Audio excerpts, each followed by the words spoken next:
Hello বন্ধুরা, আশা করি সবাই সুস্থ আছেন। আজকে আপনাদের জন্য কাঁচা বাজার উদ্বোধনের একটি ভিডিও নিয়ে আপনাদের মাঝে থাকবো কিছুক্ষণ। আপনারা যে যেখান থেকে আমার ভিডিওটি দেখছেন, মুসলিম ভাই বোনদের প্রতি সালাম, হিন্দু ভাই বোনদের প্রতি আদাব ও নমস্কার এবং খ্রিস্টান ভাই বোনদের প্রতি শুভেচ্ছা ও ভালোবাসা রইল এবং সকল ধর্মের প্রতি শ্রদ্ধা রেখে শুরু করছি এবারে টুকটাক আয়োজন।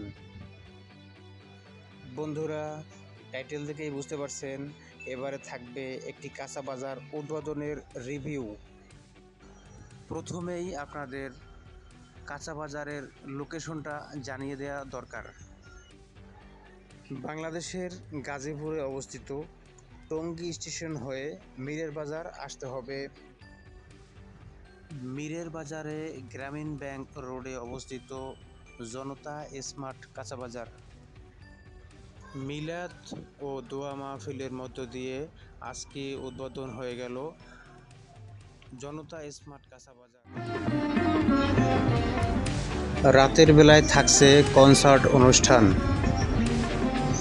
বাজারটি আসলে পাইকারি বাজার হিসেবেই পরিচিত। এখানে পাইকারি মাল বিক্রি করা হবে।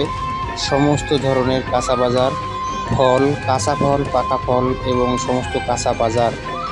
তো উদ্বোধনের জন্য আপনারা দেখছেন এখানে স্টেজ সাজানো হয়েছে। রাত্রবেলা কনসার্ট হবে।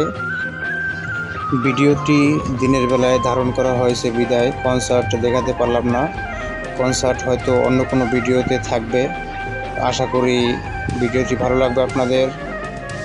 তো এখানে দেখতেছেন অনেক লোক ভিডিও করতেছে তাদের কাঁচা বাজারের মূল উদ্দেশ্য নিয়ে এবং ব্যবসায়ীদের কিভাবে তারা সহজে আসতে এবং যেতে পারে এবং তাদের মালামাল পণ্য পরিবহনের জন্য কী সুবিধা থাকছে সমস্ত কিছু নিয়ে এখানে আলাপ আলোচনা হয়েছে।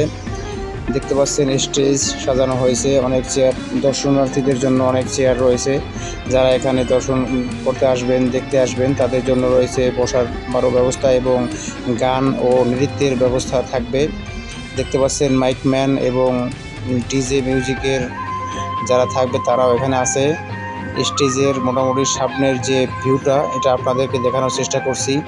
জনতা স্মার্ট কাঁচা বাজার, এই কাঁচা বাজার থাকবে পাইকারি মার্কেট হিসেবে। এখানে পাইকারি মালামাল বিক্রি হবে। চলুন বন্ধুরা ঘুরে দেখি বাজারের ভিতরের অংশটা। এখানে দেখতে পাচ্ছেন অনেক লোকজন জড়ো হয়ে আছে। কিছুক্ষণ আগেই যেহেতু উদ্বোধন হয়ে গেল তাই সবাই একটু আলোচনা করছে কিভাবে কি করা যায়। এখানে দেখতে পাচ্ছেন মাইকম্যান এবং মিউজিক ম্যান এখানে বসে আছে। আর মিউজিকের যে সেই ডিজে মিউজিকের বক্স এখানে দেখা যাচ্ছে। বাচ্চাদের জন্য অনেক খেলনা এখানে উঠেছে এবং হালিম ফুচকার দোকান তো থাকবেই, সেটাও দেখতে পাচ্ছেন। আমাদের সাথে আরও উপস্থিত আছেন ইসামউদ্দিন ভাই এবং লিমন ভাই। তারাও আসছেন এখানে এই বাজার দর্শন করতে। তারাও দেখছেন এবং বসে এই বাজার সম্পর্কে এই গল্প আলোচনা করছেন। আলোচনার ফাঁকেই চলুন জেনে নেই এই জায়গার অধিগ্রহণ এবং ব্যবস্থাপনা সম্পর্কে। এখানে